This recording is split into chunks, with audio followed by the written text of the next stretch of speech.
Well, good morning and welcome to Frankly Speaking here on WYDC TV Big Fox. I'm your host, Frank Acom, and we are broadcasting live from the Hesselson studio, and we have an exciting show in store for you because we'll be talking with Sheriff Jim Allard, fan favorite.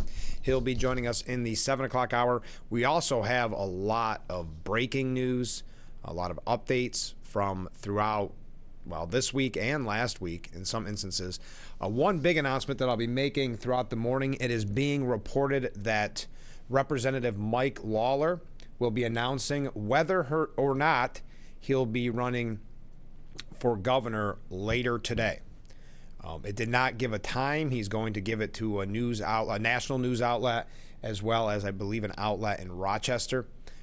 When we find out, I doubt it will happen in the hour of this program, but if it does, we will let you know. But otherwise, we'll be talking about that decision one way or the other during tomorrow's broadcast, which will be perfect. We can ask him about it. Joe Sempolinski will be our guest on tomorrow's show. Okay, let's get right to it. We have a lot of comments from viewers, and we read those viewer comments during the Steuben Senior Services Fund section of our program. Steuben Senior Services, empowering seniors to age at home. First up, Mark wrote in yesterday, Ozzy Osbourne has passed away. He is my favorite musician. May he rest in peace. Yes, Ozzy Osbourne in the Rock and Roll Hall of Fame as a solo artist and with the band Black Sabbath, has passed away at the age of 76, just weeks after that tribute concert that they had for him that he performed at. I know he had been, I believe, dealing with Parkinson's for quite some time. They consider him the godfather of heavy metal. The Osbourne family said in a statement to CNN, "It is with more sadness than mere words can convey that we have to report that our beloved Ozzy Osbourne has passed away this morning. He was with his family and surrounded by love. We ask everyone to respect our family privacy. At this time, no details surrounding his death were made available at this time." So yes, thank you, Mark, for passing that along, sending that in about the time, a little bit after it passed, after the news broke, I mean. But yes, thank you for texting in. Comment from a different viewer, and this came in the afternoon yesterday as well. And that's what's so nice about this number on the bottom of your screen. You can reach out at any time, 24/7. Now, in full disclosure, I'm not checking it 24/7. I normally check it in the morning so that we can read them at the start of the broadcast like we're doing right now. But sometimes throughout the day, I'll check them and respond if it's a kind of message to respond to. But this coming from a viewer: "It's now late in the afternoon and I was just talking to a man regarding politics. First thing I asked was, how do you feel Trump is doing? He gave me a thumbs down. He let on that he hoped his Social Security would not be taken away and that he was convinced that the tariffs were going to ruin our economy. I mentioned that he should be getting his information from Fox News. In typical Democrat fashion, he acted like the thought nauseated him. In summary, it is a pity that a few intelligent people like him and the dummies who don't have a clue, people like Hakeem Jeffries, are actually listening to the propaganda and fabrication the fake news, i.e. the tabloid media, is spreading without any real consequences or thought regarding what is real. What are the consequences, and so on, of which the Republicans are trying to accomplish in spite of the no Democrats." You raise a great point, and this is one thing that disturbs me so much about the media's role in this, but also the kind of the leaders of the Democrat Party instilling this fear in so many people, specifically those on Social Security. And it's a story as old as time. Democrats have done this forever. That their talking point is always up. They're going to take away. The Republicans are going to take away your Social Security. It's just not true, but it's an outright lie. But the problem I have with it is how many people have lost sleep, been sick, got anxiety, other major health issues because they believed in that lie. And depending on what media outlet they went to, they're never hearing about what the Medicaid cuts really mean, which of course is able-bodied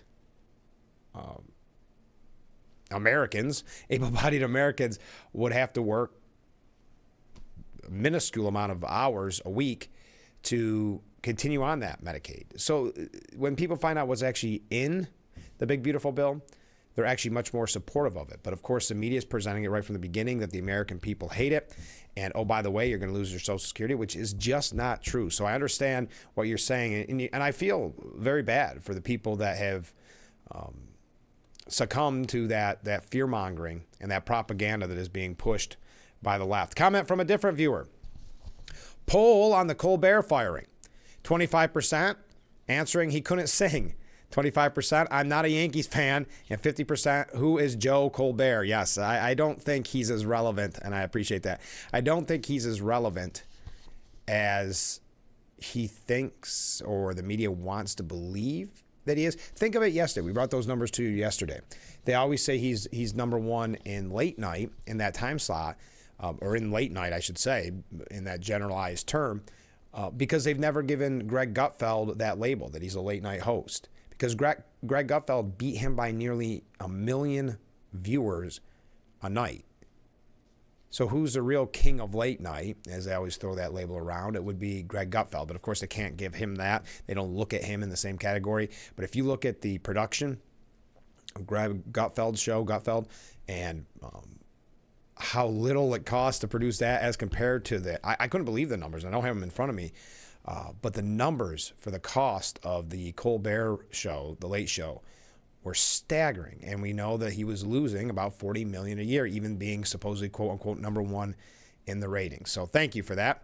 Comment from a different viewer. Hi Frank, good morning. Just a thought. Good morning. If I remember correctly, Trump bought an electric vehicle from Elon. You are correct. Does he still have it? Great question. Or did he give it back? Just wondering. I probably would have given it back. I never really heard. I know there was talks. Maybe a viewer, if someone out there knows. I don't know the answer to that. Yes, he did get an electric vehicle at the kind of height of their friendship, if you will, in the White House. And at a time when Tesla was plummeting because of the left's instant hate for electric vehicles because of Elon Musk and his connection to Trump. So I'm not sure whatever happened to that. Maybe he donated it. If I find out, if someone knows, fill me in. I'll try to search during the next break. Comment from a different viewer. Good morning, Frank. Well, good morning. Thank you for being a part of my daily routine. Well, thank you for making us a part of your daily routine. I can't thank you enough. And finally, Karen wrote in. We've been getting a quote a week from Karen. She says, seems to be most of the news stories this week have a theme concerning a lack of accountability. Your guest today might have some thoughts on this quote. Karen's quote of the week comes from Thomas Sowell, the great Thomas Sowell. Quote, we seem to be getting closer and closer to a situation where nobody is responsible for what they did, but we are all responsible for what somebody else did. And then waves for today's show. Have a great day. Well, you have a great day too. That's a great quote. Thomas Sowell, back in the radio days, I tried to get him on the program. Did not work. He wasn't one to do a lot of media, but they were kind enough to send me his newest book at the time, and it was on the economy. And I'm not exaggerating when I say the book was about that thick. He was a brilliant man. So thank you for sending that, and I'm going to add it to my paperwork. Please forgive me if I forget to ask Sheriff Allard about that, but I am going to add it to there in hopes that I remember. It's always when we have a live guest, it always gets a little hectic. All right, there was our Stu Ben Senior Services Fund section of the program where we read viewer comments. Thank you so much for all those comments after yesterday's broadcast and early this morning before the kickoff of today's broadcast. So, finally, Colombia has pushed anti-Israel rioters. But when I say pushed, did I say pushed? I meant punished. Sorry. Long day, I guess. And it's only 6:09. Colombia finally punished anti-Israel rioters over the violent library takeover. I think most of us would say this is a long time coming. This would happen during final exams.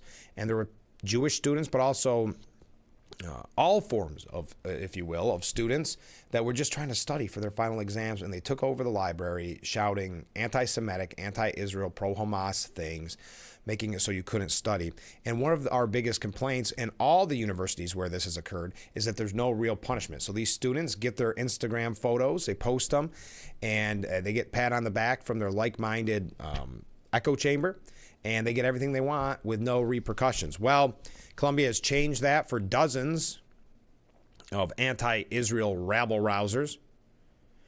They were slapped with hefty suspensions, and a handful were fully expelled after they took part in the recent violent takeover of a campus library. And this also includes last year's notorious tent encampments. More than 70 students, I saw some reporting as much as 80, are set to be punished for their involvement in the hugely disruptive Butler Library chaos that unfolded back on May the 7th, as well as the encampment that popped up on the Morningside Heights campus in spring of 2024. Now, again, think of that. How long this has taken. Spring of 2024, and still nothing has been done until, and I don't know if anything's official yet, but this was coming in about 7 o'clock last night. More than 80% of those will be hit with suspensions between 1 and 3 years, with the majority being hit with 2-year suspensions. Nothing to sneeze at, especially when you call your parents and say, hey, yeah, I was involved in those anti-Semitic protests, which I know could cost me job opportunities in the future, but also I had to take 1 year to 3 years off. Those involved were informed of their punishment. Okay, so they were informed of their punishment on Monday following a probe by the elite school university's judicial board. A Columbia spokesperson saying, our institution must focus on delivering on its academic mission for our community and to create a thriving academic community. There must be respect for each other and the institution's fundamental work, policies, and rules. Disruptions to academic activities are in violation of university policies and rules, and such violations will necessarily generate consequences. The speed with which our updated UJB system has offered an equitable resolution to the community and students involved is a testament to the hard work of this institution to improve its processes. So there we are. We had agitators chanting Free Palestine as they beat drums, clapped loudly. Some defaced the library walls, marked tables with tape, and unfurled Palestinian flags through the 5-hour ordeal. At least 2 public safety officers were injured by the mob's initial surge into the library. So Columbia also seeing a little bit the writing on the wall that this could hurt them in the long run when it comes to government funding. And I think that's why many are finally, their hand has been forced. But then you have someone like Harvard willing, the president saying, I am willing to take a pay cut to stand with these anti-Semitic protesters that are intimidating and harassing Jewish students. So you have different opinions on this, but I'm glad that we finally have an update. The Post said it sure is about time. What took so long? The punishments are well-deserved. Students in the library were cramming for final exams. The tuition money they forked over gave them the right to use that library and the rest of Columbia's facilities. What right did that group of agitators have to deny these kids what they paid for? Their antics last year were even more selfish and outrageous. They set up tents, preventing others from using public campus spaces, took over an academic building, and harassed Jews. The agitators should be grateful their punishments are only suspensions and expulsion. Last year, cops arrested some of them after they took over Hamilton Hall. Yet, you'll never believe it. Manhattan District Attorney Alvin Bragg dropped the charges against most of them. Columbia's action comes after the school announced other small steps to curb campus Jew hatred. It's planned to hire more staff to investigate discrimination cases, for example, and will no longer meet with a virulent anti-Israel student group behind most of the chaos. It also plans new anti-Semitism training for students and staff.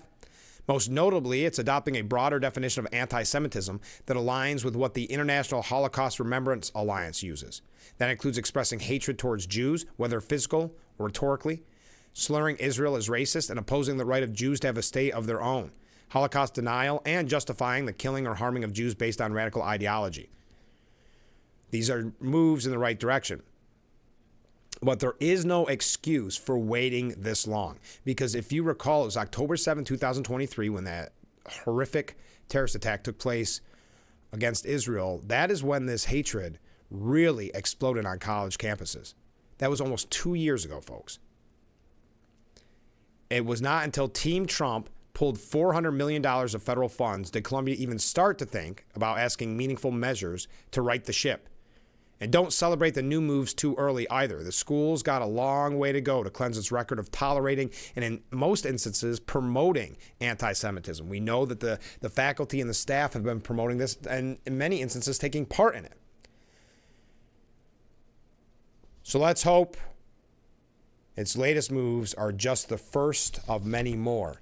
We've got to take a break. Keep those waves, keep those comments coming in. I feel like we're going to have a good time on today's broadcast. I'm glad that I could finally give you that update after what has been way too long. But we also have a couple other, unfortunately, kind of anti-Semitism updates. But we got so many things here on Trump. A little bit about Hunter Biden. I don't want to belabor the Hunter Biden thing, but their Democrats are speaking out against it now. Maybe a little bit here about Epstein. We don't have a ton of time this morning, and we have so much to cover only because we're going to have Sheriff Allard in for probably about 30, 40 minutes in the 7 o'clock hour. So keep that in mind. If you have any questions for the sheriff, let me know. Stay with us. We'll be right back with Frankly Speaking after this.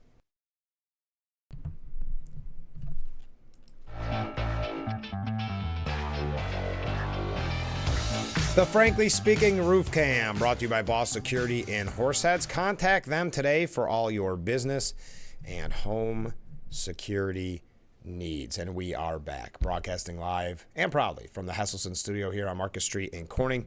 6 in 10 Generation Zers like socialism.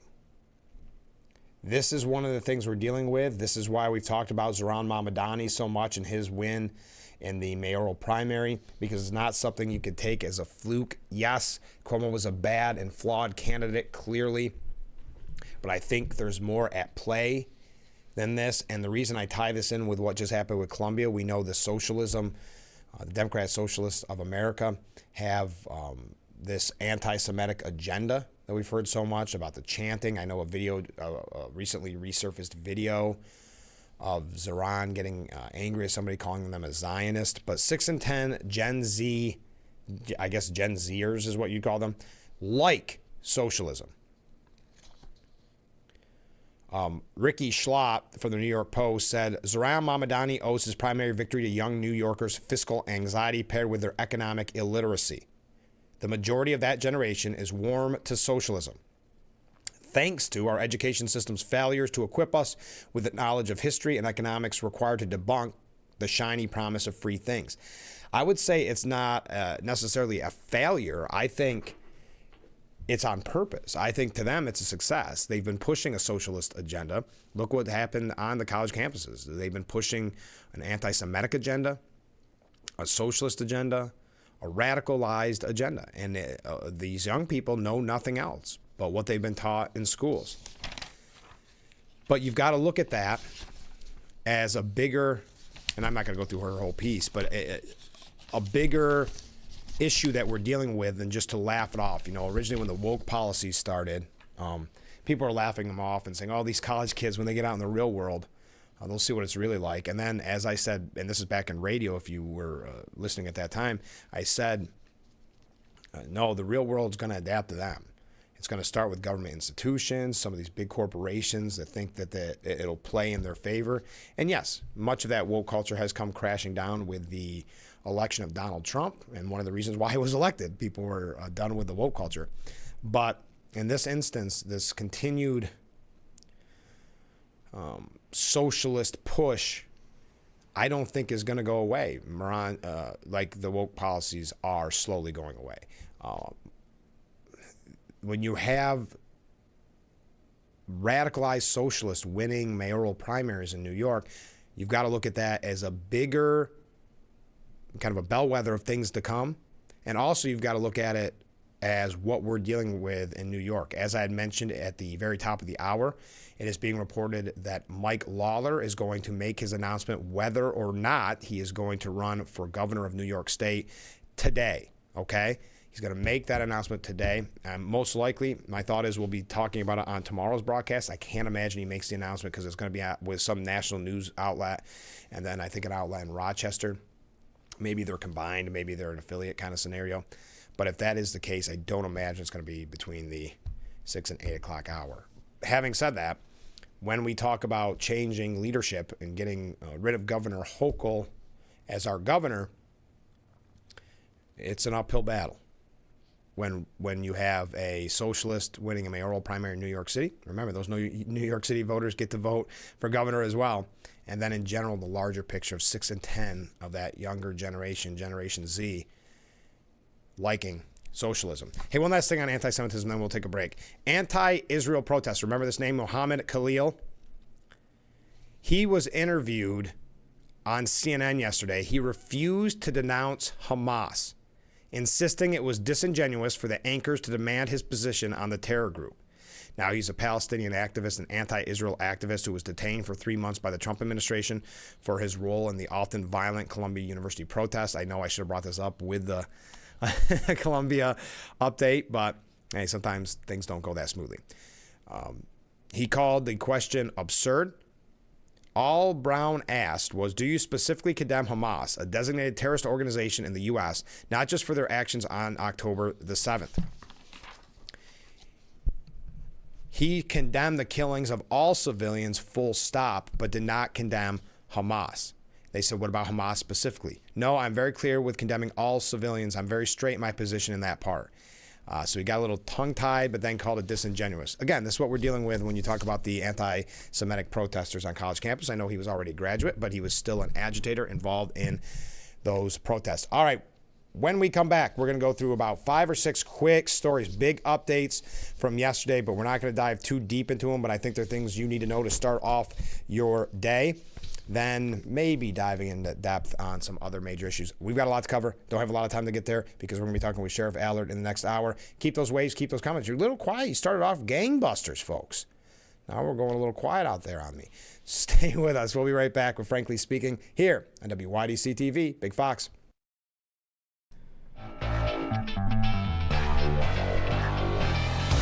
As always, we thank our great friends at Boss Security and Horseheads for bringing us that picturesque view of historic Market Street. Look at that. Just like a painting. Thank you to Boss Security. Contact them today for all your business and home security needs. Let's go through some major stories. We gave you some updates to start off. This was interesting. This kind of all unfolded yesterday, I believe. A panel of federal judges voted not to extend Alina Habba's term as President Trump's interim New Jersey U.S. attorney. That's when Attorney General Pam Bondi then booted what their hand-picked replacement was. Habba, I don't know if I think I'm pronouncing that okay, but I hope I am. Habba. Habba has been doing a great job in making New Jersey safe again. Nonetheless, politically minded judges refused to allow her to continue in her position, replacing Alina with the first assistant. Accordingly, the first assistant United States attorney in New Jersey has been removed. That was announcing the firing of Desiree Lee Grace. This Department of Justice does not tolerate rogue judges, especially when they threaten the president's core Article 2 powers. Habba, who has served as the Garden State's top prosecutor since being sworn in March 28th,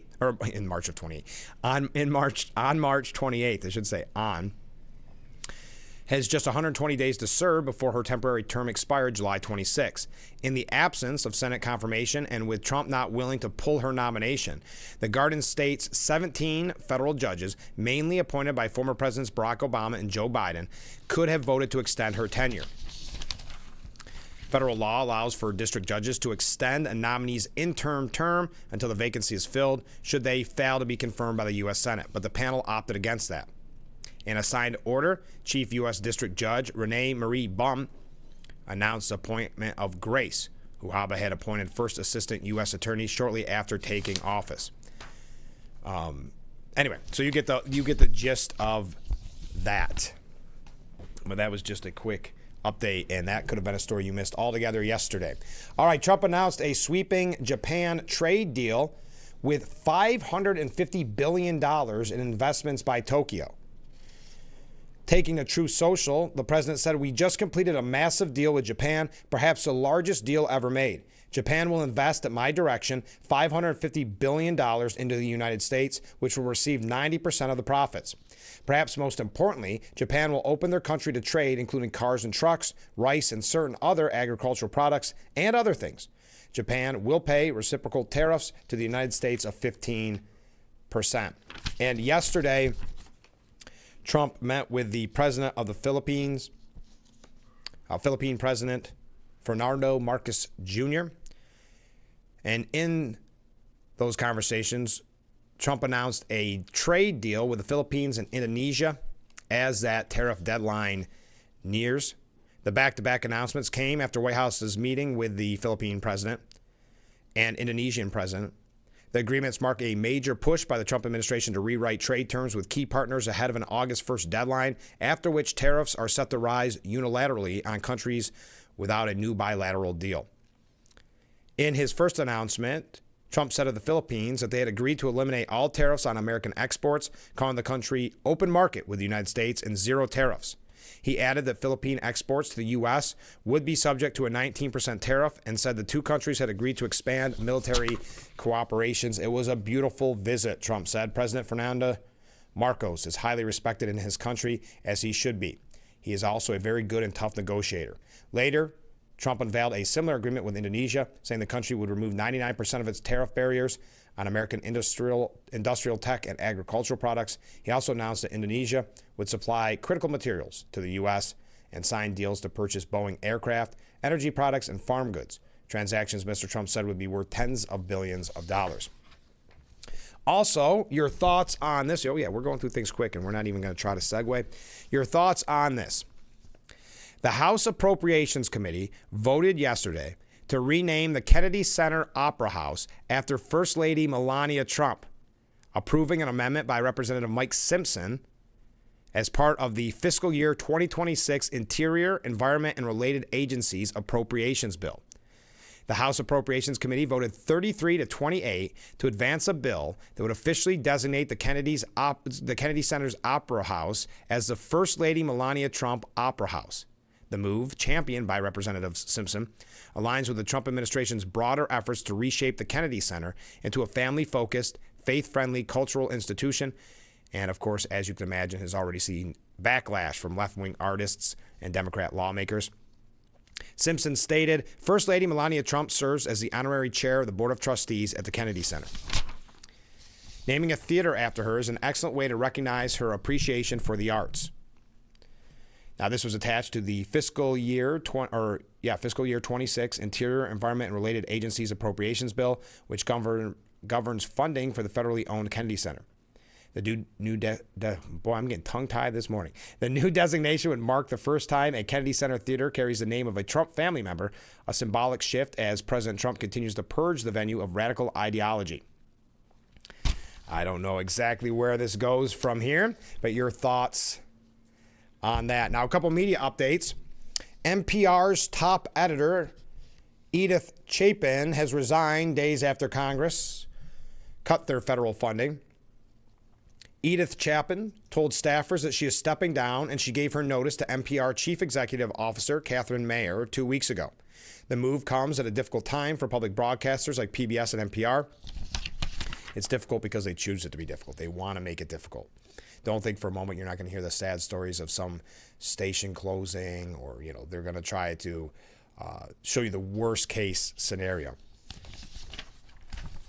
NPR receives about 1% of its funds from federal sources annually and about 3% indirectly from stations, the company has reported. The bulk of NPR's funding comes from member station fees, corporate sponsorships, and individual donations, but the cut in funding could have a major impact on its member stations. All right, enough of that. But NPR's top editor, if they would have thought about the bias, remember the CEO, I think is their official title, of NPR, saying that we didn't know there was a bias, and we're looking into even the suggestion that we're biased. But then we hear from whistleblowers who said, what was it, 90% or 99% of the newsroom? I think it was 100% except for him. Were registered Democrats, keeping that in mind. Also on the media front, what we're learning is that Donald Trump has reached a settlement with CBS and Paramount, triggered by a 60 Minutes interview with Kamala Harris. This is what Trump said on Truth Social. We have just achieved a big and important win in our historic lawsuit against 60 Minutes, CBS, and Paramount. Just like ABC and George Stephanopoulos. He calls him George Slopadopoulos. Oh, interesting. CBS and its corporate owners knew that they defrauded the American people and were desperate to settle. Trump said the Paramount CBS 60 Minutes paid $16 million in the settlement and anticipated an additional $20 million from the new owners of CBS in advertising, PSAs, or similar programming. This is another in a long line of victories over the fake news media who we are holding accountable for their widespread fraud and deceit. The Wall Street Journal, the failing New York Times, the Washington Post. So right around $36 million is the settlement. Now, $16 million, that was going for legal fees, but I think also towards, and I love the irony in this, Donald Trump's presidential library, just like the money from George Stephanopoulos' lawsuit is going to the presidential library. So you are going to effectively have the mainstream media, the media that hates and has hated Donald Trump for so long and tried to destroy him at every turn, paying for his presidential library. As I've said on this program numerous times, I hope they give the mainstream media and George Stephanopoulos one of those commemorative bricks in the sidewalk to thank them for help fund the presidential library. Now, Elizabeth Warren claims that this is bribery. She said, right, well, that's what I want to find out. Donald Trump is the most corrupt president in the history of America. That's why I'm investigating these settlements. Look, settling under these kind of conditions where Donald Trump gets $60 million funneled into his future presidential library, and it turns out maybe another $20 million from the other party to his hope for a merger so they can advance an $8 billion merger. Look, this looks a lot, smells a lot, sounds a lot like you're purchasing favors from the President of the United States, and that's a serious problem. If those facts are proven, that sounds a lot like bribery. And even with Donald Trump as president, bribery is still illegal in the United States of America. But just to show you quickly how bad the media is, CNN had a doctor, well, hold on, I shouldn't have worded it that way. The alleged doctor raising alarms over Trump's health on CNN. Turns out that alleged doctor is not a practicing physician and instead works as an NAACP health equity director. Chris Purnell, who is often featured on CNN as a TV doctor, works to, quote, drive equitable health outcomes and transform healthcare systems through a comprehensive socioeconomic approach valuing the whole person. Purnell, who does not appear to have practiced medicine since her residency and has spent her career working in medical diversity, equity, and inclusion (DEI) initiatives, sounded alarm bells over Trump's chronic venous insufficiency diagnosis last week. White House Press Secretary Karen Leavitt revealed that the president was diagnosed with that, and we talked about that already on the broadcast. But imagine that CNN has to find the doctor that is not even a practicing physician to weigh in on what Trump's health, quote-unquote, issues are. All right, on that note, we're going to take a break because we're running really late. Stay with us. We'll be right back with Frankly Speaking here on WYDC-TV, Big Fox. Frankly Speaking Roof Cam, brought to you by Boss Security and Horseheads. Contact them today for all your business and home security needs. We are back broadcasting live from the Hesselson studio on Market Street in Corning. Thank you again, as always, for joining us on this beautiful summer day edition of Frankly Speaking. Comment from a viewer during our Student Senior Services Fund section where we read viewer comments. Everyone riding the quote-unquote free bus is a happy socialist. When they pull up to the gas pump, it's an unhappy band of conservatives. We have been riding a $30+ trillion bus. Wait till we pull up to the pump and take another toll. Or take another poll. Yes, the poll showing that Gen Z, and that's a younger generation, but the youngest basically, that they're... according to polls, 6 out of 10 believe that they like socialism. Just something to keep in mind. We can't just laugh it off and we can't just shrug it off as if it's going to go away, because it's not going to go away. We have to combat it through conversation, which they don't tend to like. So, but hey, I wanted to mention, and this was, I thought, a really good point. We talked about Hunter Biden yesterday and his... I don't even know if you can call it an interview as much as it was to see how many times he could cuss in a 3-hour window. It was crazy. But one of the things he said, and I thought Fox News did a wonderful job with this, and I can't believe we didn't think of it yesterday. It makes me mad. But they had a flashback on Fox News. Do you remember when Trump challenged Biden to take a Biden was challenged. I worded that right. Yeah. Trump challenged Biden to take a pre-debate drug test in 2024. He was mocked and ridiculed for suggesting that Biden do that. But his son now admitting, or at least making the claim, that he believes his father was on Ambien during the time of the debate. Former President Biden's campaign dodged answers whether the president planned to take performance-enhancing drugs ahead of the debate. Instead, arguing that Trump and his campaign were spreading desperate, obviously false lies about the 46th president potentially taking drugs. About 1 year after Biden's ill-fated debate, former first son Hunter Biden claimed in a wild video, we know all about that, calling it Ambien, or saying that he was taking Ambien. But I'm glad that Fox News highlighted that at the time, because I kind of forgotten about that. But remember the Trump campaign saying, is he going to be taking performance-enhancing drugs? What is he going to be on? Because he obviously has no energy. He's obviously, because remember the argument at the time is Biden has some really good days. So how are they going to try to help him have a good day? And they called it, just spreading lies. But now we wonder if it wasn't, couldn't have been necessary. Should have been necessary. Okay, Democrats unloaded on Hunter Biden's ranting interview.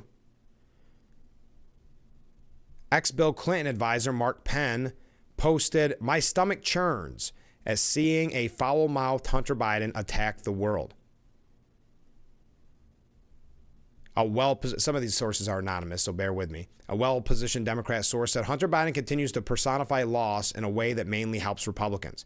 It's a sad fact that we should move on from instead of trying to troubleshoot.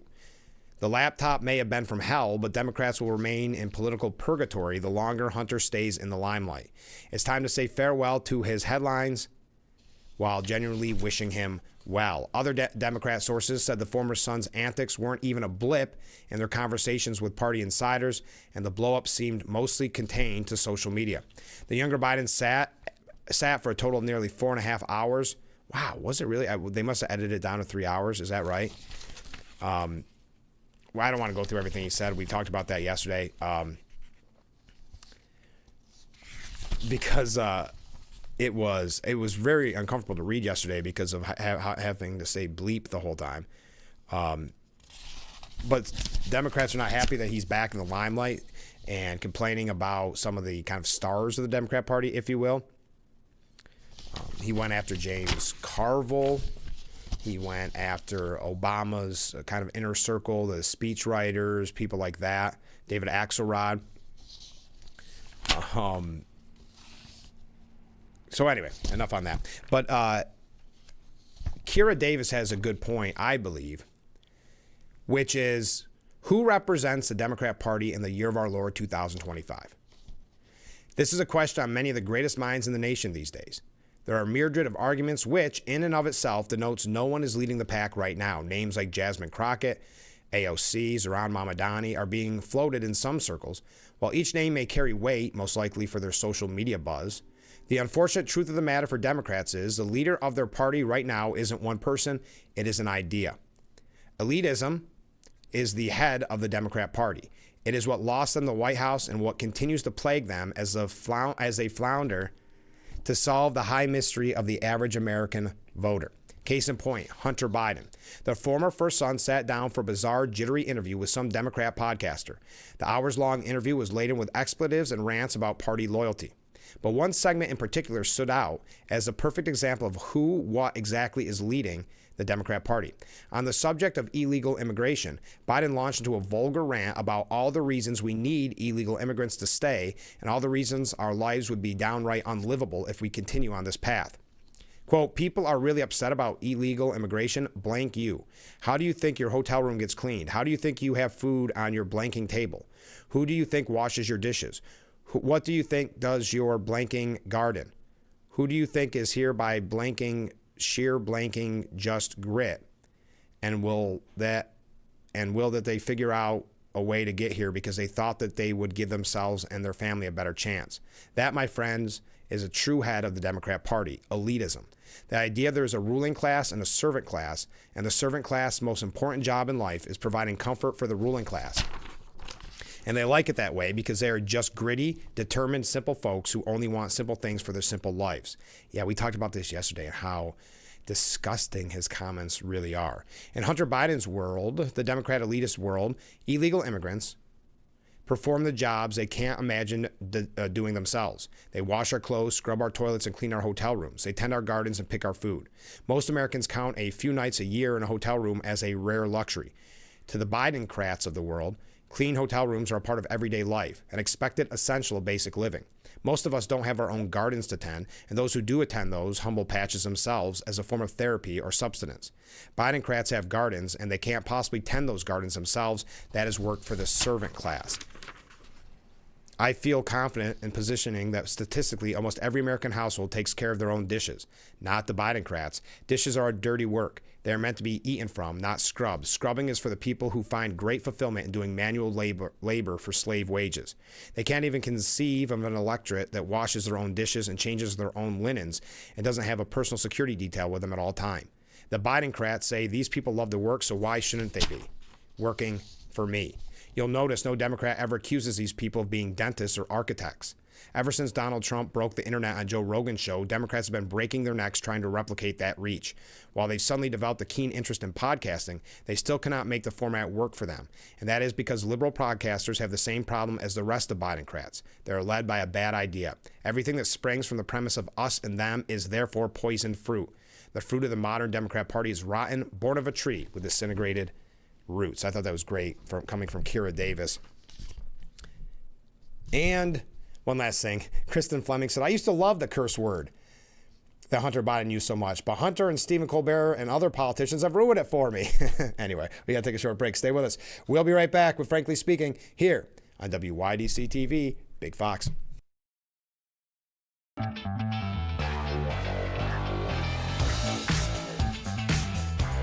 The Frankly Speaking Roof Cam, brought to you by Boss Security in Horseheads. Contact them today for all your business and home security needs. We are back, broadcasting live from the Hesselson studio here on Marcus Street in Corning. Comment from Mark. Mark writes in during our Stu Ben Senior Services Fund section of the program. He says, I guess CNN and other fake news agencies better watch their step when it comes to Trump.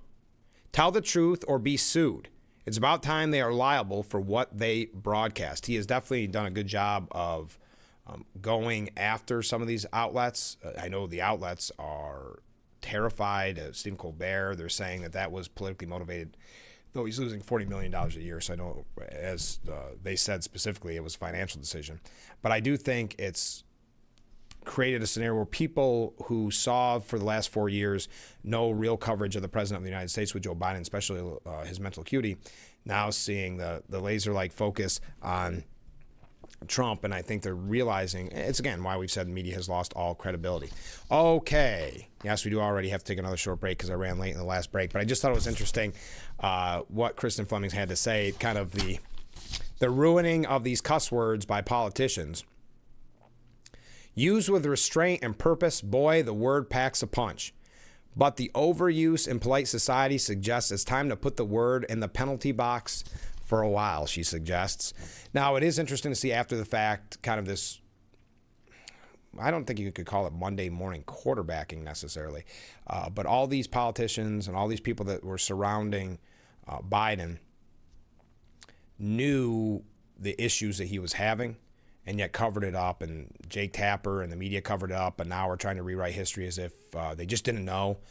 Well, one ex-Biden official now says the former president should have bowed out after the Afghanistan debacle. Former Deputy of Justice spokesman Anthony Coley argued during a panel on Monday that Biden should have dropped out of the 2024 race after the Afghanistan withdrawal, long before the infamous debate. Wow, that's, I wouldn't disagree, but at the same time, where was this conversation that many years ago? I know exactly what happened in that debate, he said. He flew around the world, basically the mileage that he could have flown around the world 3 times. He's 81 years old. He's tired as you know what. They give him Ambien to be asleep. Oh, this is Hunter. Okay, I'm sorry. I'm sorry. I started to read the quote. I thought of the official, and they were referring to that quote from Hunter. A lot of things can be true here, Coley said. So he was 81 years old, and he did take 2 trips back and forth from Europe. I give him that. That's not why he lost the race, though. You can have the best message in the world, and you can have the best policy agenda in the world, but at the end of the day, if you don't have a trusted messenger, somebody that voters think can go the distance, somebody who has stamina, then you're going to lose. And that's what happened on the presidential level in 2024. He then argued that Biden's fate was sealed long before and should have taken the hint to leave the race. I think the Hunter Biden didn't say is that people started losing confidence in Joe Biden, whom I love, who I worked for in his administration, right after the Afghanistan debacle. Do you remember that? It was August of 2022. Like his polling never recovered from Afghanistan. Interesting. While the midterm that year gave Biden's team a degree of confidence, he said the Afghanistan debacle was nonetheless the moment he really should have bowed out, and he should have had a robust primary process. We got to take a break. Your thoughts on that and the other topics we've discussed this morning? Stay with us. We'll be right back with Frankly Speaking here on WYDC TV, Big Fox.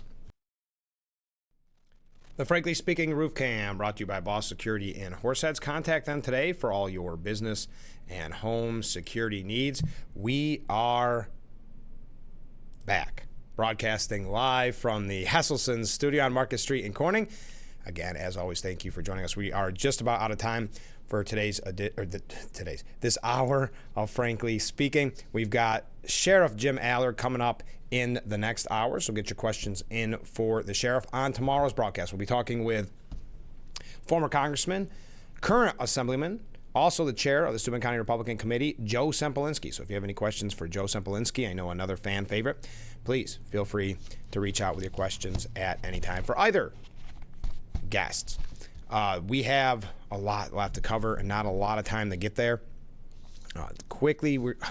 Again, I want to make this announcement. I know if you've been tuning in the whole morning, it is old news to you because I brought it up 2 or 3 times, but I think it is worth mentioning if you are just tuning in. Representative Mike Lawler has made a decision about his run for New York governor after months of speculation. He is going to make his announcement one way or the other. He's just made up his mind. Doesn't say which way he's made it up. He is going to announce his decision publicly today in interviews with a Rochester outlet as well as a national network.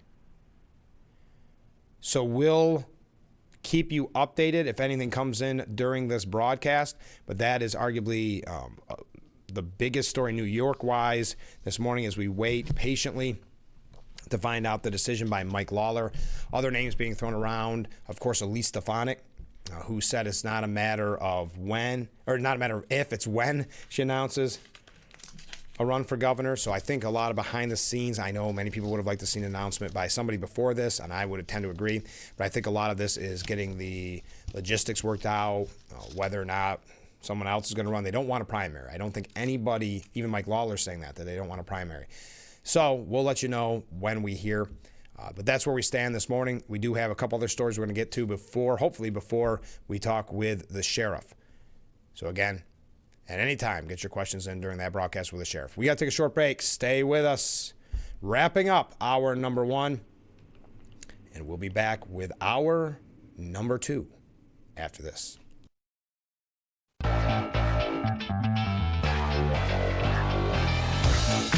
Click the wrong button there.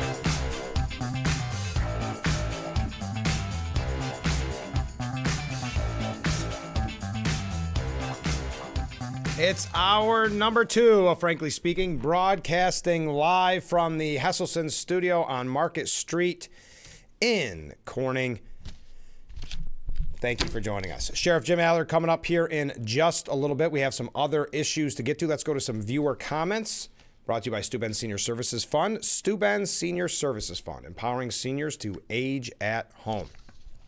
Good morning, Frank. Well, good morning.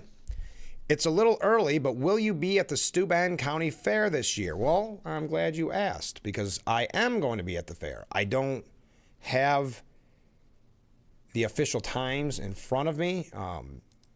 I will let you know because I signed up for it a little while ago, and I'll let you know exactly when it's going to be. I'll be manning the Republican booth catching the pig races, all the fun of the Steuben County Fair. So yes, thank you for asking. And I'll promote that tomorrow with Joe Sempolinski as well. We'll try to mention that because let's see, he'll be on. He probably won't be on the program again before then, actually. So I'm glad you reminded me. Okay, we've got a couple of comments coming in. One of the comments that I received, and I glanced over it yesterday, and I apologize to that viewer because I wanted to spend a little more time on it. But they asked about Corning. We were talking about a Dwayne Eddy tribute, and some people have been asking me for an update on that. We've got great news. I'm going to have an interview about this a little bit later on, but the organization putting together, I'm part of it, obviously, trying to get Dwayne Eddy, Rock and Roll Hall of Famer, recognized in his hometown of Corning. That is moving right along, and there's going to be a big unveiling of a historic marker and a tribute coming up during Harvest Fest, which will get you all that information when it unfolds. But we're still looking for donations for the marker itself. So if you want to be in the commemorative program during that ceremony and be thanked for your help in getting the marker, being a part of our larger group, the Corning Dwayne Eddy Circle, we'd love to have you be a part of it. You can find out more at corningtwang.com. Corning, C-O-R-N-I-N-G, obviously. Twang, as in the sound, Dwayne's guitar, historically, the sound that he created, twang, T-W-A-N-G. So corningtwang.com, and you can find out how you can donate there, and you can stay tuned for updates there on when the exact time and place of the unveiling will be, some of the special guests that will be there. So we really hope that you can take part in it, either by donating or by attending the event and make it a really special occasion for Dwayne's family. So thank you for the people that have been asking about that. I'm sorry I'm not giving you better updates on it because I know many of you have been following it very closely, realizing that he should have been recognized years ago, and especially before he passed. But I would like to have you rest assured that he knew this was happening, that we were in the process of it before he passed away, and I'm very glad that he knew before his passing. So if you haven't been following that journey, you're saying, I had never even heard of this, Frank, again, corningtwang.com, because that's where you can learn all about our journey and Dwayne's time here in Corning. But yes, he is in the Steuben County Hall of Fame, and he did have a Dwayne Eddy Day a few years ago. So this is kind of the culmination of all that. All right. The Republican Speaker, Mike Johnson, did cut short the House business to avoid voting on releasing the Epstein files. The Republican Speaker truncated the legislative schedule for the week ahead of a summer recess, moving to deny Democrats a chance to force votes on whether to release the Epstein material. Now, the House Oversight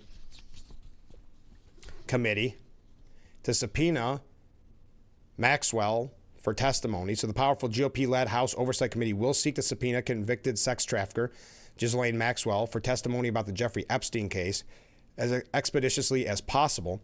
Representative Tim Burkett had requested Chairman James Comer summon the imprisoned British socialite for testimony. Comer instead asked Burkett to introduce a formal motion, which the panel approved by voice vote. Since Ms. Maxwell is in federal prison, the committee will work with the Department of Justice and Bureau of Prisons to identify a date when committee can depose her. All right. We'll keep you updated on that as well. Stephen Collinson, in his typical fear-mongering way, said that Trump's latest bid to end Epstein's storm, weaponizing the federal government. The Justice Department, the head of the U.S. intelligence community, are now openly operating as fully weaponized tools to pursue the president's personal political needs in a degradation of a government system meant to be an antidote to king-like patronage. The new dynamic underpinned a wild Oval Office press appearance by Trump on Tuesday. The extent of the president's capture of two key agencies that are vital to keeping Americans safe was revealed when a reporter asked a question about his administration's refusal to open all files. The president pivoted to a tirade against Barack Obama, accusing the former president of staging a treasonous coup against him, basing his assault on a convenient and misleading memo from Russia's 2016 election meddling that was released last week by Director of National Intelligence Tulsi Gabbard. Okay, the Justice Department has also been activated. So now he's weaponizing the federal government. There's been a lot of people talking about that, by the way. Barack Obama did weigh in on it with this call of treason, and I should have been better prepared. I had it right in front of me, and I do not. So there it is. Obama calling it outrageous And what was the rest of it? There we go. Out of respect for the office of the presidency, our office does not normally dignify the constant nonsense and misinformation flowing out of the White House with a response. But these claims are outrageous and merit one. These bizarre allegations are ridiculous and a weak attempt at distraction. Nothing in the document issued last week undercuts the widely accepted conclusion that Russia worked to influence the 2016 presidential election, but did not successfully manipulate any votes. These findings were affirmed by the bipartisan Senate Intelligence Committee led by then-Chairman Marco Rubio. And then you had talk about fear-mongering, Representative Jim Hines saying, what troubles me the most about this is that I'm standing in a spot that on January 6, 2021 was overrun by a violent mob, intent on hanging the vice president and killing people like me. And it was all driven by a lie propagated by Donald Trump. And now we're seeing that playbook again. And my only question is, when people like Tulsi Gabbard and Donald Trump accuse an ex-president of a capital crime that is punishable by death, who is going to die?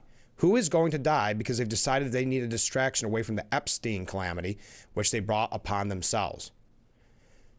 Wow. So suggesting that someone is going to die because they're looking into Obama and the accusation of treason. Okay, a couple New York State issues. Let me take a short break. I will read your comments when we come back. If you have any questions for Sheriff Allard, let me know. We're going to take a break a little bit early. Then we'll be right back with Frankly Speaking after this. The Frankly Speaking Roof Cam brought to you by Boss Security in Horseheads. Contact them today for all your business and home security needs. We are back, and you saw, coming back from break, our special guest in the studio during the Steuben County Office for the Aging section of our program, Sheriff Allard. Good morning. Good morning, Frank. It's a beautiful day in Steuben County. It always is. And this time you actually mean it. It is gorgeous a nice night out today. Yes. I just wanted to mention quickly, because people are just tuning in, and the big news, non-news this morning, is Representative Lawler is going to announce his decision on whether or not he's going to run for governor. But it's going to happen today. Well, it's good. It's going to be good to know who is going to be opposing what we have. Yeah. I mean, I was hoping not everybody's going to wait till like Labor Day or something, but it's starting to increasingly look like that. Right. Whoever runs needs to get out now and start showing that there's another choice. Yes. I could not agree more. All right, we've got a lot to get to. First of all, the question that everybody's dying to know, how's the garden? The garden is phenomenal. Yeah. So we've had it on our administrative staff in the jail is getting a little tired of me because now we've added apples, pears, apple trees, pear trees, plum trees, blackberries, and raspberries. Wow. Around the outside of the garden. Yeah. So we have an actual full-fledged orchard starting up, not only to supplement, but also with the garden. And the garden is going gangbusters now. Good. It's real. This has been a great year for the garden. It's growing like mad. Well, what a smart move, because you use it. This isn't going to waste. No. This isn't just to kill time. No. Yeah. No, it feeds the inmates, and it also goes to local food pantry. So it's a win-win for us. But it started as a very small thing, and now you're asking them to be tending orchard. What's next? How many acres do you guys own? Well, there's the old farm across the road that the county still owns. We're gonna do corn so next. We could expand, but it's great in a couple of ways. It teaches the inmates that work it how to be food sufficient, self-sufficient. Yeah. And it was an article. I can't remember the publication, but it was a gardening magazine came and interviewed our administrative staff about it. And just the fact that we're taking these folks and giving them the training and then giving back to the community, I just can't think of a better example of rehabilitation. Yeah, I couldn't agree more. Is this something common in jails throughout the... It's becoming more common. I saw... I can't remember where it was. They had an article about it. But since we've been doing it, you see more and more, especially in New York, more and more folks starting it. Yeah, that's great. Well, people did actually ask about the garden. That's why I wanted to start off with it. It's going bananas. And obviously, next to the garden, the biggest topic, anything on the county that's worth reporting? Nothing. Does that make you nervous when it's quiet? Well, I look at it from a couple of perspectives. I almost feel bad for the legislators because I think they're starting to realize now that they were used. and that they were misled intentionally, and they were told a lot of things that weren't true. Right. And they made decisions based on that. And I think that the vast majority of them now are going, what the heck did we do? Yeah. And, I see a different reception when I go to committee meetings now, and that's nice. But, again, there's still a lot of damage done. And it woke up the populace to, hey, we got to pay attention to this. This is our county. And I'm happy to see that. So we'll see what the future brings. I continue to move forward. We continue to implement new programs. We continue to hire and train, and we'll continue to do our job as we have for, the last 10 years. Well, and you say do your job, I always kind of joke with you on the program, but I love the newsletter. And it is remarkable how you find the time to do everything, especially garden. But but I mean, with all the classes and all, it's quite a lot of labor involved in being. Well, as you know, you get out what you put in. And all of our supervisors just finished a 10-month program on supervision. It was a monthly interactive training that the Sheriff's Foundation financed for us. And it gave us the opportunity to train every single first and second line supervisor in liability responsibility. Wow.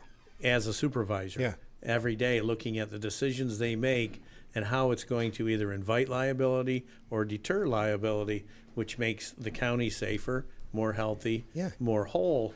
And those kinds of things that we do invest in, such as those kind of training programs, pay off exponentially throughout the future. Not just for right now, but for the careers of those folks, because today's sergeant is tomorrow's lieutenant, right, and so on up. So it's really an investment in not just your department, but in the county. Correct. Yeah. Yep. So those are the things that I most like to invest in and most like to participate in and bring to our folks, because again, we've got such a great workforce at the sheriff's office. We really have true professionals, and being able to give them the opportunity to take that up one more notch, it benefits everyone. And I've got a lot of things we're going to jump around and ask a lot of questions this morning, because people keep asking about, obviously ICE, and we're seeing it. So I'm going to ask you that in just a second. But we have a person that writes in the program, and she sends us a quote a week, and it's really nice. And her name's Karen, and she says she wants to make the name Karen great again, because it's had such a bad reputation lately. So she's been sending one a week, and it's become a fan favorite. So her quote this week, and she thought maybe you could respond to it, is from the great Thomas Sowell. And the quote is, we seem to be getting closer and closer to a situation where nobody is responsible for what they did, but we are all responsible for what somebody else did. Correct. Isn't that a great quote? That is a great quote. And you've heard me, rail against the changes in our corrections world from the state, because it makes it appear as if the correction officers are the problem, the bad guy, instead of the solution. And, the solution is training and supervision, always is, and to breed professionalism. But when you talk about that, one of the last bills that went through the Assembly and Senate this year was an omnibus bill about corrections, where they want to expand. Right now we have a 3-person commission of corrections that oversees all of the jails and prisons. And one's a retired sheriff, one is a retired corrections worker from New York City, and the other one's a doctor. Okay. And they put in the omnibus to expand that to, it's either 9 or 11 people. The majority appointed by the Assembly and the Senate, one of which has to be a convicted felon who has done time in prison. This is to provide oversight to the corrections world. Unbelievable. And one has to be an advocate that's never been involved in the criminal justice system. Okay. So they're the folks that are going to be determining whether or not we're complying with state standards, and they get to elect their own chair. Yeah. And you've got one party rule in Albany, so I'm guessing there's not going to be a lot of Republicans involved in this. I would bet on that. But unbelievable. We rely on the Commission of Corrections to give us sage advice and leadership on how we should tackle new and unique problems. Tell me the last time you could get 9 people to agree on anything. Anything.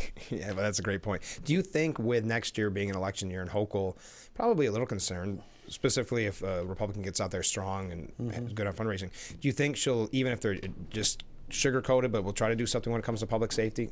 She's going to have to. Yeah. Yeah. Because, I mean, that's what Lee Zeldin almost got her on, right? Right. So. And I've already heard that. We had the New York State Sheriff's Conference last week, and Jackie Bray, the director of Homeland Security for New York State, came and presented and touted how, the governor fixed bail reform, and how, no way, really? Yes, and how the governor fixed discovery, and how we need to get behind the governor, especially where federal funding is concerned. That person does not get paid enough to say stuff like that. Wow. And we're all kind of sitting there going, I mean, I would be a nervous wreck if I were her. Telling you guys? Yeah. Well, we were all very respectful. Oh, of course. But how was the conference otherwise? Oh, it was phenomenal. It was scary. Yeah.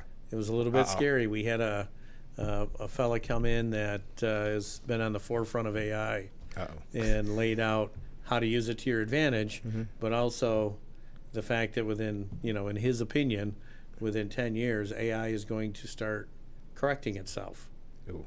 Yes. Learning and looking to correct society also. Oh, no. Yeah. And that's 10 years. Yeah. Well, let's have fun. It's 10 years. But right now he was talking about the advantages of using it.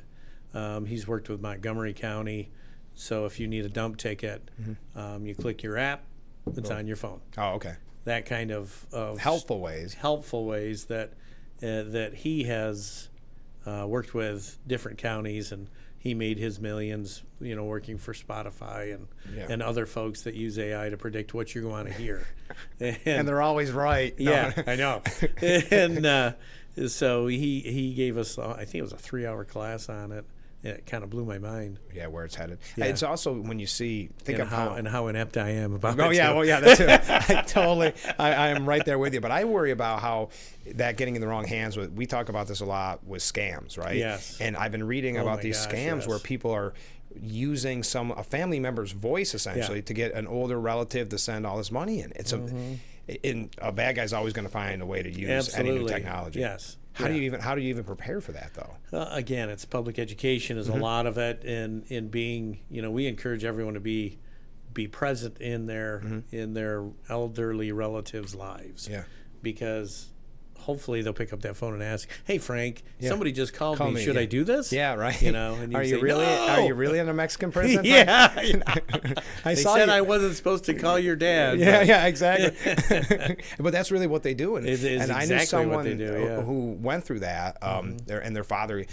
Didn't give the money, but ran right up to the house thinking that I've known a few. I've known a few that have given the money. Oh, really? That's so sad. But you can see where they could be duped. How many people have got duped on little things? Absolutely. I can see someone calling my kid's grandmother and saying that they're them, and she's going to give them anything. Yeah, exactly. Yeah. So always think it through. Always. I mean, this didn't mean to be a PSA, but we have to. You really do have to do it. You do. And speaking of AI, this is just a side tangent. I read an article the other day just to show you how prevalent it's becoming. There's a radio station group, not locally, radio station group. They're not even going to have DJs anymore. It's all going to be AI voices. Isn't that scary? Yeah. Well, it was funny. I listen to audiobooks a lot when I travel. Yeah, of course. And to help me stay awake to drive. And I'm listening to one the other day, and I'm like, that's got to be an AI voice. Yeah. It's not a real voice. Yeah. Yeah. Isn't it? And it's good. Yeah. That's the scary thing. I mean, they pronounce the words right now, not like your GPS that can never pronounce Elmira. Elmira. At the Chobung County Airport. I can't blame some of that. But anyway, we got to take a short break. Stay with us. We'll be right back with Frankly Speaking here on WYDC TV, Big Fox. The Frankly Speaking Roof Cam, brought to you by Boss Security in Horseheads. Contact them today for all your business and home security needs. We are back, broadcasting live from the Hesselson studio during the Steuben County Office for the Aging section of our program. Steuben County Office for the Aging, committed to maximizing quality of life, safety, and independence. We get talking off the air, and I forget what I'm going to ask you next. I got to do a better job of remembering. Distract you. I know, but obviously, so many people ask about ICE, and that's the biggest topic, right? The biggest topic going. How does that work for you? Because I know we've talked about it in the past. What are we looking at? Because New York State always seems to New York State wants to prohibit any interaction whatsoever, and then, of course, you saw the governor put how many million into an account to defend them. But so in Steuben County, we took to the legislature 2 months ago to enter into an agreement with ICE. Okay. They have a program. It's called the 287G program. And I just saw on Facebook that Sheriff Hood in Madison County did the same thing. What we did was we agree with them and set up a contract to have members of our office trained in the use of their records management system. Okay. And it gives us the ability, so if we have someone that's getting out of the jail that has an actual warrant from federal warrant through ICE, we'll transport them right up to Batavia and turn them over to it's them. so much safer. And, well, it's safer for us because if they're in our jail already, it kind of means they committed a crime or alleged to. And that gets them, instead of back out onto the street and having ICE have to find them, like what happened up in Tompkins County. Exactly. Now we have the ability to know that they're wanted. We don't have to wait until ICE contacts us. We'll be able to look, and then we can get them right to them, turn them over. And it makes it safer because what happens when someone is released that's wanted by ICE, they're going to come get them. Right. And anybody that's with them that's not here legally is going to be taken with them because they're not here legally. And that's even former official for Barack Obama said that yesterday, because that's why I'm going through my paperwork right now, because they said I've got to agree with Tom Homan that for everybody's safety. Yeah, it's just Homan's right that keeping ICE out of jails means more collateral arrests. Absolutely. Yeah. Absolutely. So we're trying to streamline that. And again, I look at it as working with our law enforcement partners, and happy to do so. And it also takes away the need to call ICE and say, do you want this guy or don't you? Right. Because we know. We can look it up and we'll know. That's great. So I think it streamlines it, makes everybody safer, makes the person that's wanted by ICE safer. Yeah, at the end of the Because day. now they're not back out in the public with the chance of something bad happening to them. Speaking of that, on a lighter note, did you see the story today? Florida Attorney General, so they're talking about ICE, they're talking about this, and he said, we recently got a tip from someone whose abusive ex overstayed a tourism visa. He is now queued up for deportation. So as a public service announcement, if your ex is in the country illegally, please feel free to reach out to this office. We'd be happy to assist. That's a clever idea. To get some. He probably got a lot of phone calls. But it is amazing. That was on a lighter note, but we are always on the wrong side of history on things like this in New York State. And Governor Hochul is going to fight this tooth and nail, and it's not going to work. Well, and they're basically trying to. It's got a bad spot in history because when you look at states that have said federal law doesn't apply to us, you go right back to the Civil War and secession. Yep, exactly. And she's saying now that federal law doesn't apply to us, and we can't. I'm like, whoa, you're entering into a very dangerous realm. And isn't it amazing? It was so predictable that our budget was going to be the way it is right now. I mean, I know we talked about it with Phil, just because you can't rely that heavily on the feds when you were at a time, especially at that point, Doge was still king. Yes. And so she did this on purpose, and now she can blame Trump and Republicans. Right. That's, I mean, it's a self-fulfilling prophecy. Yeah, it's so frustrating, and that's why. But, whether it's Lawler, whether it's Elise Stefanik, like you said, we've got to get behind them. We got to work for them.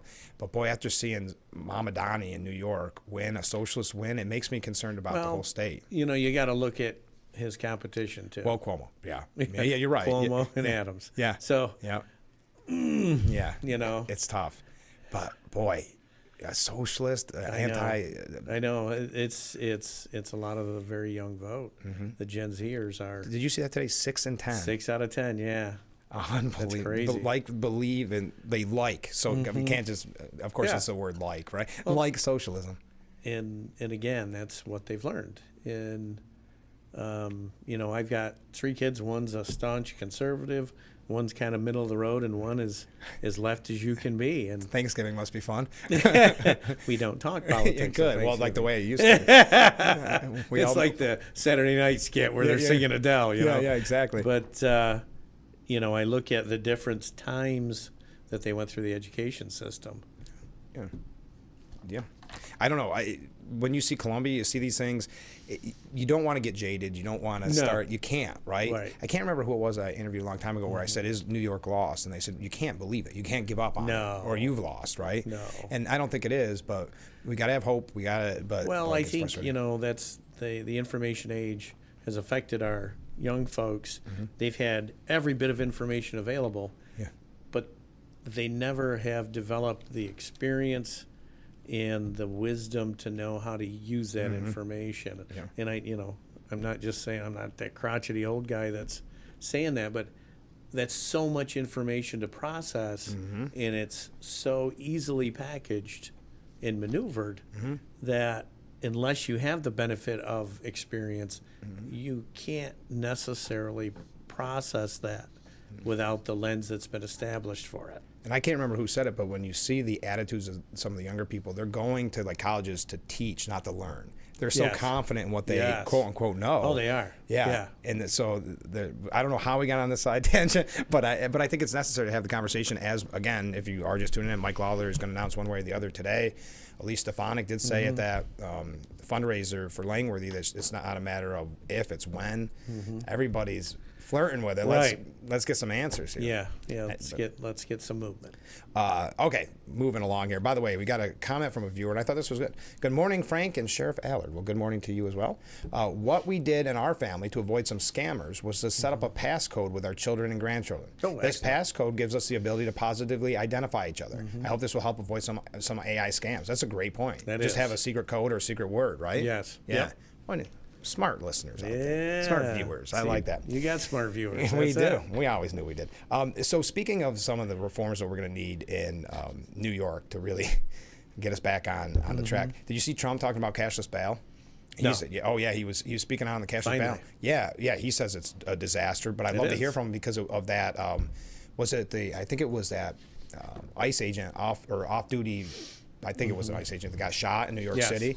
And he said that's been a disaster. We're not the only state that does it, but it's been a disaster for crime across the country. It has. It was in the last conference, DCGS comes and presents all the crime stats, and you see it from 2010 to 2019, all the crime stats like this, 2019, boom. And now it's started down, so right now we're less than we were here, so they say that's a good trend. Yeah, so that's really helping. But we're still above where we were in 2018. And we predicted significantly. This. Everybody predicted How could you not see it coming a mile away? That's what makes it so frustrating. I'm glad Trump's speaking out on it.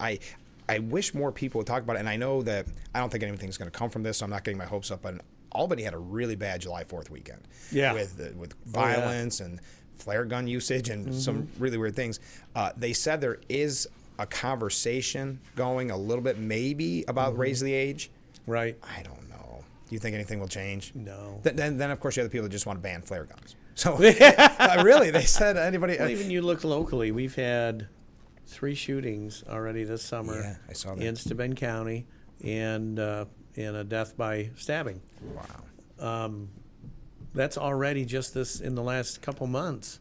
In Steuben County, I did I think my first 10 years at Corning PD was 0 homicides. We didn't see one. And now we're seeing at least 10 a year across the county.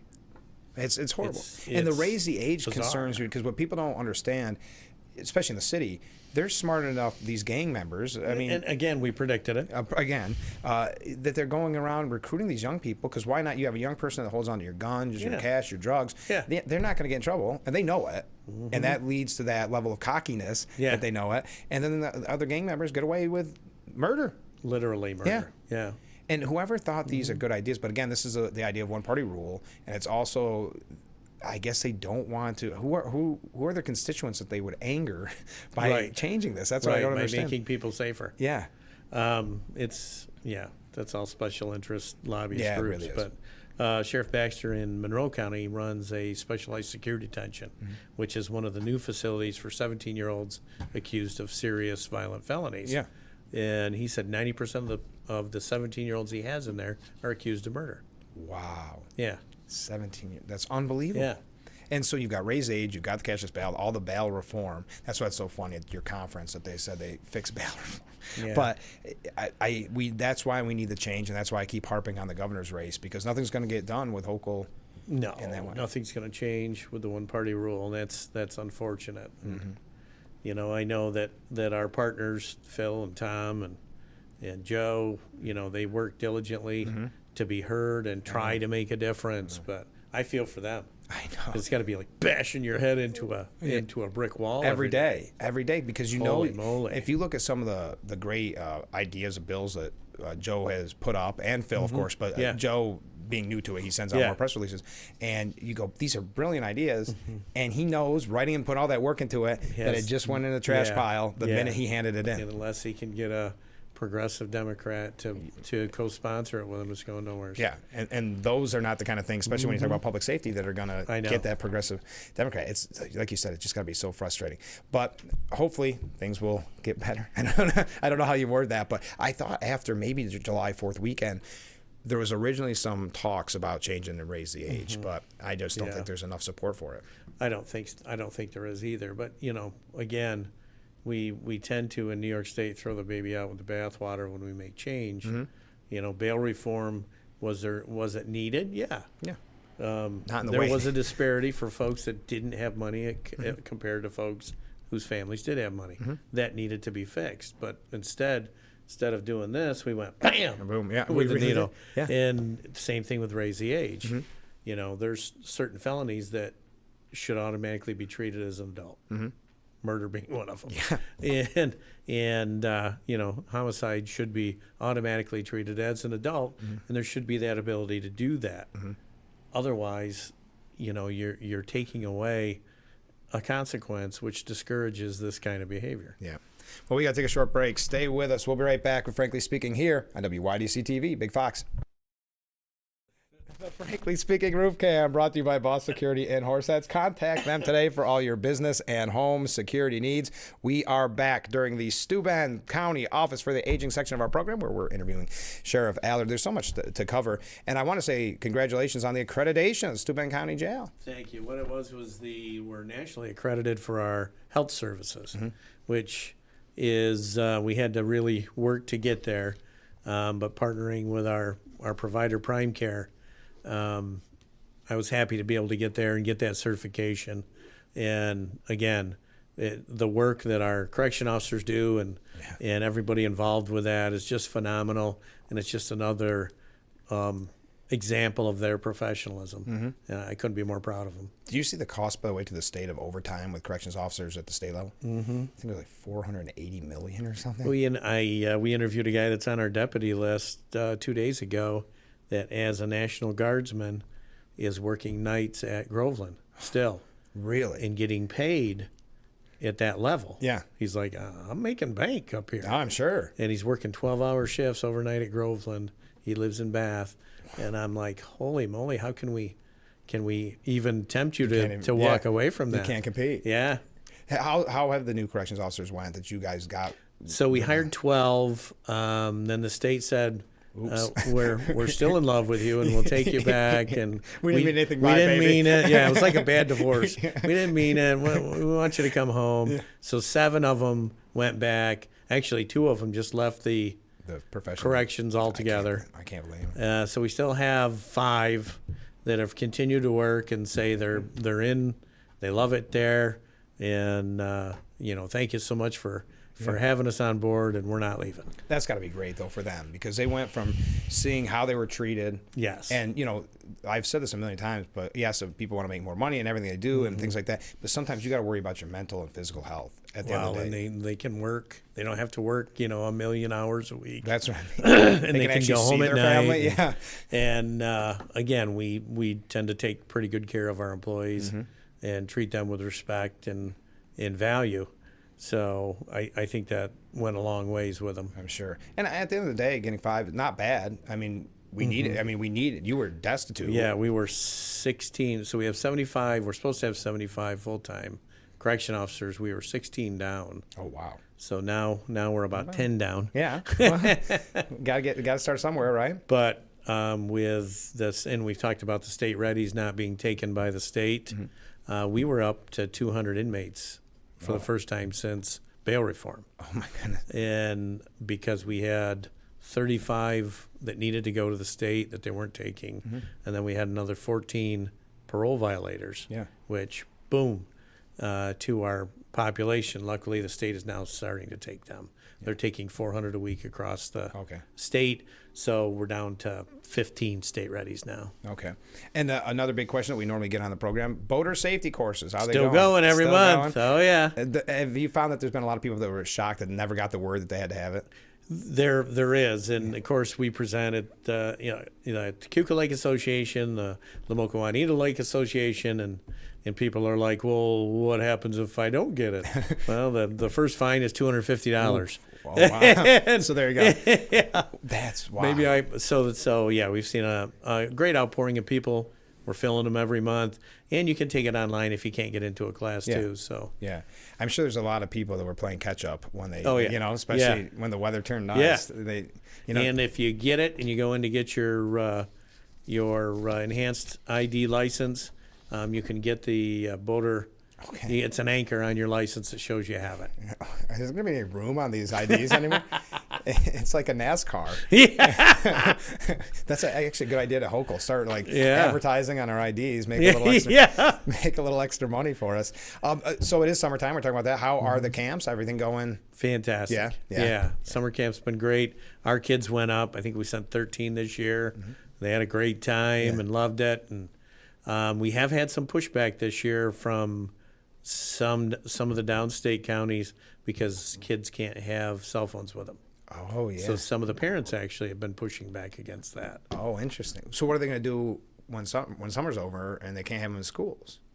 Well, that kind of helps us out a little bit. Yeah. But it's that's one of the tenets of the camp is you're unplugged. Yeah. Yeah. So the first 2 days is withdrawal. Yeah. Detox. You sit there going like this. Sweating, itching. Yeah. Boy, that's going to be. But it's going very, very well. Oh, that's wonderful. And then, and I know we talk about this every time, but I don't want to miss it before we run out of time. With the changes that you're making at the camp, like what you want to do, and why is wellness? Thank you, wellness. I couldn't think of exactly what you're calling it. How's that all going? Because I know last time we talked really well. Oh, good. Really well. It's fundraising time. Fundraising's going, and if anybody wants to support that. The New York State Sheriff's Institute at it's I can't remember the address, Elk Street in Albany. Anybody that wants to do a private donation, please feel free. Reach out to me or reach out to the Sheriff's Institute, and we'll tell you where to send it. But I really feel like we're going to be saving lives with that. So many lives are going to change because of that. Yes. And it's I mean, it's easy to say it's long overdue, but it is. Something like this is so necessary. It is. If it's so beneficial to kids, right? And this is a whole next level. Yeah. How beneficial is it going to be to our first responders that are struggling? Absolutely. So you know what? Let's take our last break, and then we'll wrap up with a couple other fun topics when we come back. Yeah. We'll be right back with Frankly Speaking. The Frankly Speaking Roof Cam brought to you by Boss Security in Horseheads. Contact them today for all your business and home security needs. This is the Steuben County Office for the Aging section of our program, which means we're doing interviews. In our interview, Sheriff Allard. Great question from a viewer while we were at break. Question for Sheriff Allard. Is there a way to follow the violations that occur daily in the county? Now that newspapers aren't popular and the local news outlets sometimes fall short, except for Frankly Speaking, of course. Yes. It's tough to know what's happening locally, or maybe every day really is a beautiful day in Steuben County. I'm glad he brought this up. It is for me. This viewer brought this up because I wanted to mention the app. I mean, the it Sheriff's does a great job. Steuben County Sheriff's app. That shows every person that's in our jail. That shows and everybody that goes through the centralized arraignment court ends up in our jail. Right. So you can follow that there. It also covers every one of our press releases that we do. It also covers, you can look up sex offenders in your neighborhood through it. And should you have the need to, you can schedule visitation with your loved one in the jail. And you can also put money in their commissary account if you need to. So the app is super beneficial to everybody. And it's very popular. It gets, we had one press release I did had over 150,000 views. Wow. And well, I know the first time in 24 hours. You put Frankly Speaking up there, I think it was like over 1,000 views. Immediately. Yeah, immediately. Yeah. Yeah. I started to say, what did I say? What did Frank say? Did I go viral for the wrong reason? But yeah, I'm glad that viewer mentioned that. So the app is fantastic. I highly recommend it. And you can just go to your Apple, what is it, Play Store? Yeah, Play Store or whatever Google, it is. Anyway, yeah. And download it, and it's free. Yeah. It's a free download, but it keeps you connected with what's going on at the sheriff's office and in our jail. And I also like that you do put the press releases on there too, in case you miss it on the news. They're all on there. Yep. So I can't believe it's almost this time of the year already, but I'm getting ready for pig racing. The Steuben County Fair. The highlight of the fair. The highlight of the summer. So I assume, of course, you guys will be there set up again? Yes, we will. Yeah. Anything special? We'll do our normal, I think. We'll have the boat patrol there for a day. Okay. And we'll do the bike helmet giveaway, and we'll have a car seat check, and we'll do the kid care IDs on another day, and we'll have our Stop DWI enforcement doing presentations. Okay. We will most likely have Emily's Challenge trailer. That's what I wondered. Yeah, I know last year was there the whole time, I think. Yeah. So it'll be very similar to last year. Okay. It's a little bit earlier in August this year. I know. Well, Joe like a week sent out earlier.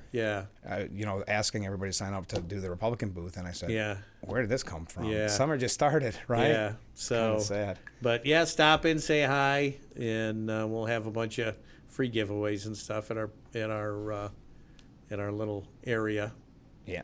A comment from a viewer. Good morning, Frank, and good morning, Sheriff Allard. I've mentioned this before. I'm very much for no phones in the classroom. We mentioned that. At least until I consider some of the good that some young minds used it for. Okay, interesting. Some recorded things that parents really need to know and hear and see what's happening in the classroom. Yeah. What's interesting about that is, and they said, I think that's the real reason for the ban. Please tell me I'm wrong. You don't raise a good point, because I remember specifically back in radio, but even on this program, at the beginning, the start of the school year, I knew there was going to be a section of the program dedicated to that first professor that got recorded saying something bad about inappropriate. Yeah, normally political, and that is a very good point. All right, before we go, it's the golf tournament. How's everybody's team looking? Billy Spalding's team, have they been practicing? I hope so. Yeah, they're going to need it. Is that what you're saying? No, we're talking about the ninth annual Law Enforcement Memorial Golf Tournament coming up on Friday, August 22nd at Twin Hickory. How's the planning going? Real good. Yeah. Everything's going well. I think we're sitting pretty good. And again, if somebody wants to golf in that or have a team in that, they can reach out to me or to my secretary, Terry Moore, at 607-622-3930. All you have to do is have an active or retired member of law enforcement on your team. All right. That's very nice. And you can find out more if you missed that or you have any questions. You can contact me as well. There's still teams. You can still be sponsors. Yes. So because I know we got a lot sponsors of sponsors. And I know we got a lot of business leaders that watch this program. So there's a lot of opportunity there, and it all goes to a great cause, and it's a fun time. It is. It's a good time. Yeah. And we joke about Billy, but I know he's excited about being a part of it, and he's provides the food, right? Yes, of course. Does. So yes, he does. And that's all a part of the the Steuben County Sheriff's Foundation, which you talked about earlier, is a pretty amazing, unique group, isn't it? It is. It's a very diverse group from across different professions, and the sole purpose of it is to provide training and equipment to members of the sheriff's office to benefits to Ben County. That's all it does. So we're not, and you don't have to go to the taxpayer. It also does scholarships to those that are pursuing a police career. Yeah. So I just wanted to give them a plug. Thank you. And the golf tournament, again, is August 22nd at Twin Hickory. I hear Twin Hickory's beautiful. It is. It's gorgeous. Yeah. Yeah, we were up there 3 years ago, I think. We did, because we like to move it around a little bit. Yeah, of course. And it was gorgeous. Because it's just getting too easy for you. Is that what it is? You gotta. Well, we don't want to ignore that half of the county. Yes, no, I know, no, of course not. But it is fun, and it's a good group of people playing, and it's a nice day out. So Friday, August 22nd. Yeah, it's always gorgeous. Yeah, and make sure to say hi to all the guys at Steuben County Fair. I think that does it for us today. That went quick. It normally does. It does. You know who we have on tomorrow? Who? Assemblyman Joe Sempolinski. Hey! Fan favorite Joe Sempolinski's Yes, going to he be here. is. You know, perfect timing, though, because we keep mentioning and people just tuning in, Mike Lawler's going to decide whether or not he's decided whether or not Yeah, he's going so to run. Joe will He's gonna have a good grasp on it. Right. And be able to tell us exactly his Well, eye. he'll be able to break it down.